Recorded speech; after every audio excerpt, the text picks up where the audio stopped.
You just felt a sharp pop in your lower back while lifting a heavy pallet, and now you're sitting in your car in the parking lot, scared to death about your next paycheck. The biggest myth in the entire working world is that your employer will automatically take care of you if you get hurt on the job. People think that because they got hurt doing what the boss asked, the company will just step up and pay the medical bills. That almost never happens smoothly. The actual law is a massive maze of deadlines and paperwork, and it's stacked against you from the very first second. If you don't understand how this game is played, you'll likely lose your right to get your medical bills paid, and you might end up paying for your own injury out of pocket. The very first thing you absolutely must do is document everything, but we'll get to the exact steps of how you do that in a minute. First, we've to dismantle the most dangerous myth that destroys a lot of solid injury claims. That myth is the belief that if you just tell your supervisor about your injury, they'll handle all the paperwork for you. You might think telling your boss is enough to protect your job and your rights. The law calls this giving notice, which simply means officially informing your employer that you got hurt. Telling your boss verbally doesn't protect you legally. Human memory is incredibly faulty, and when a lot of money is on the line, that memory tends to fail in favor of the company. If you only tell your boss, they can easily say they don't recall the conversation, or they can claim you actually hurt yourself playing basketball over the weekend. When it's just your word against theirs, the company wins almost every single time. You've to create a permanent, undeniable record that you can't rely on anyone else to create for you. This brings us right back to the absolute first thing you must do. You've to document the exact moment it happens. If you can move safely, take out your phone and take pictures of the exact scene where you got hurt. If a machine malfunctioned, take a picture of that machine.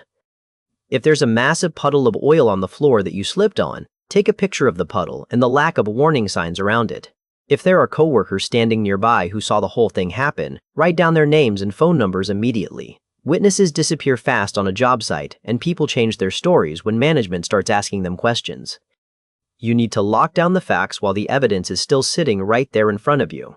Don't clean up the mess, and don't let a manager rush you away from the scene until you've captured what happened. This is your proof, and you need to gather it before the company has a chance to sweep it under the rug. Once you've your evidence, you've to give that formal notice we talked about earlier. But you can't do it verbally. You need to send a message that creates a digital footprint. Send a text message to your supervisor or write an email saying exactly what happened, what body part you injured, and the exact time and date it occurred. When you send a text or an email, you automatically create a timestamp. A timestamp is an electronic record that proves exactly when a message was sent and received. This is your armor. If you send a text saying you just threw your back out lifting a broken pallet at 2 in the afternoon, your boss can't pretend they didn't know about it. Later on, if the insurance company tries to claim you waited a week to report the injury, you can pull out your phone and show the exact minute you told your supervisor. That electronic paper trail is the only thing that stops them from calling you a liar. Now, we've to deal with the second massive myth that catches a lot of hardworking people off guard. This is the myth of the company doctor. Your boss might tell you that you've to go see a specific clinic or a doctor chosen by the company. They might say they'll only pay for your visit if you see their guy. The system that pays for your medical care when you're hurt at work is called workers' compensation. If you blow out your knee and the doctor says you're off your feet for 2 weeks, you might end up going 5 days without any money coming in. You need to know this ahead of time so you can prepare your finances, because the insurance company won't warn you about the delay. So we've covered the myth of verbal notice, the myth of the company doctor, the fear of retaliation, and the trap of using your own health insurance. Now you need to know what happens when the system turns its back on you. The insurance company might send you a denial letter in the mail. A denial is an official refusal by the insurance company to pay for your medical care or your lost wages. They'll deny your claim for any reason they can find. They might say your injury didn't happen at work, or they might claim you had a pre-existing condition. A pre-existing condition is a medical issue you already had before this specific accident happened. If you tweaked your back 5 years ago, the insurance company will try to say your current back pain is just the old injury acting up, so they don't have to pay for it. This is exactly when you need to bring in a professional. Dealing with a denied claim means you've to request a hearing before a judge. A hearing is a formal legal proceeding where you sit in front of a judge and present your evidence, your medical records, and your witnesses to prove you deserve the coverage. This isn't a casual conversation in an office. It's a heavily structured courtroom battle. If you try to fight a denial by yourself, the insurance company will send a seasoned lawyer who knows every single loophole in the system. That lawyer will bury you in paperwork and confuse you with legal jargon until you give up. When you get that denial letter, that's the exact moment you need to call a workers' compensation attorney.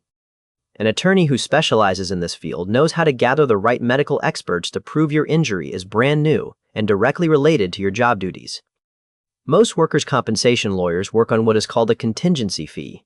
A contingency fee means you don't pay the lawyer anything out of your own pocket up front. The lawyer only gets paid if they win your case, taking a set percentage of the settlement or the back pay they force the insurance company to hand over. If the lawyer doesn't win, you owe them nothing. You don't have to wait until you get a denial letter to call a lawyer.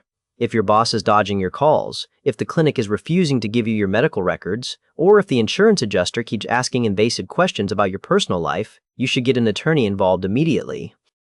An adjuster is the insurance company employee assigned to investigate your claim and decide whether to pay it. They're trained to act friendly to get you talking, and they'll use your casual answers against you. Having a lawyer means every single question from the adjuster has to go through your legal representation, shutting down their tricks completely.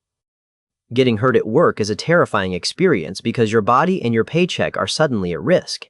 The company and their insurance providers have a system in place to protect their bottom line, not your livelihood.